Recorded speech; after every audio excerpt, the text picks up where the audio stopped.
Shalom, salam podcast M116 Mazmur pasal 1 ayat 1 sampai ke 6 yang menjadi dasar podcast ini agar hidup kita makin baik dan makin benar. Kita akan belajar tentang tingkatan depresi. Mengelola tingkat stres dengan baik menjadi hal yang penting dilakukan untuk menghindari berbagai gangguan kesehatan mental yang mungkin terjadi. Stres dapat memicu kondisi depresi pada seseorang.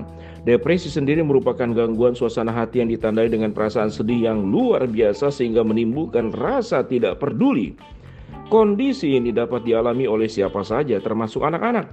Namun depresi biasanya lebih sering dialami oleh wanita. Pengidap depresi dapat mengalami beberapa gejala pada fisik maupun psikologis. Tidak ada salahnya kenali tingkat depresi sesuai dengan jenisnya agar kita dapat memahami kondisi ini dengan lebih baik. Inilah gejala depresi. Mengalami perasaan sedih dan putus asa merupakan salah satu hal yang cukup normal dialami seseorang. Tetapi perhatikan jika kondisi ini dialami selama berbulan-bulan tanpa alasan yang jelas, bisa jadi ini menjadi salah satu tanda depresi yang muncul. Melansir dari National Institute of Mental Health, pengidap depresi dapat mengalami beberapa tanda seperti putus asa, sedih terus-menerus, tidak memiliki harapan, menjadi lebih mudah tersinggung, merasa tidak berharga, kehilangan minat, serta mengalami perubahan pada gaya bicara yang menjadi lebih lambat atau cepat. Selain itu, pengidap depresi akan kesulitan untuk berkonsentrasi dan kehilangan nafsu makan. Hal ini terkadang menyebabkan perubahan pada fisik seperti penurunan berat badan, nyeri pada sendi, sakit kepala, kram, dan gangguan pada pencernaan. Jika kondisi ini dialami oleh keluarga, kerabat dekat, atau bahkan diri kamu sendiri selama 2 minggu, maka sebaiknya kita perlu melakukan terapi dan penyembuhan.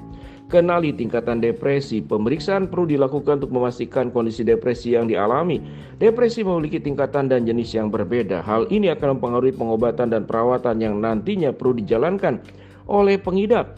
Semakin dini tingkatan depresi tentunya akan semakin mudah diobati. Pengobatan juga dapat ditentukan dengan jenis depresi yang dialami. 1. Major Depressive Disorder.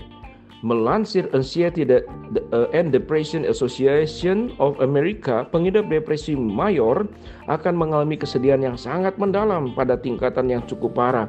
Pengidap depresi mayor akan memiliki keinginan untuk menyakiti diri sendiri atau bahkan bunuh diri. Tidak hanya itu, jenis ini dapat mempengaruhi hubungan sosial pengidap dengan orang lain. Yang kedua, Persistent Depressive Disorder. Gejala yang dialami oleh pengidap depresi persisten hampir menyerupai gejala depresi pada umumnya. Namun depresi persisten akan menetap atau hilang timbul dalam jangka waktu yang cukup lama, tahunan. 3. Bipolar Disorder.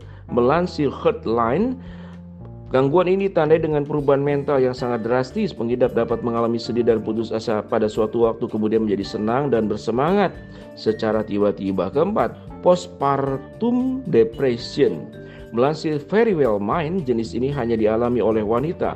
Hal ini disebabkan adanya perubahan hormon pada wanita saat kehamilan yang menyebabkan depresi saat menjalani kehamilan atau setelah persalinan. 5. Premenstrual Dysphoric Disorder. Jenis ini akan dialami oleh wanita menjelang menstruasi. Ada beberapa gejala depresi yang perlu diketahui seperti mudah emosi, cepat tersinggung, alami gangguan kecemasan, kehilangan nafsu makan. Biasanya gejala tersebut akan dialami 1 minggu sebelum atau sesudah menstruasi. Setengah bulan dong. Itulah beberapa jenis depresi yang rentan terjadi. Tentunya pengobatan akan dilakukan sesuai dengan jenis depresi yang dialami. Kondisi ini dapat diatasi dengan berbagai terapi, penggunaan obat-obat, dan seterusnya. Sahabat podcast M116, itu kurang lebih secara kedokteran tentang depresi. Depresi tentu kesedihan, ketakutan, kekhawatiran, rasa tidak pasti. Bagaimana kita cara melakukannya? Memang wanita ternyata lebih banyak faktor yang bisa menimbulkan depresi, sehingga memang laki-laki harus lebih banyak pengertian kepada wanita.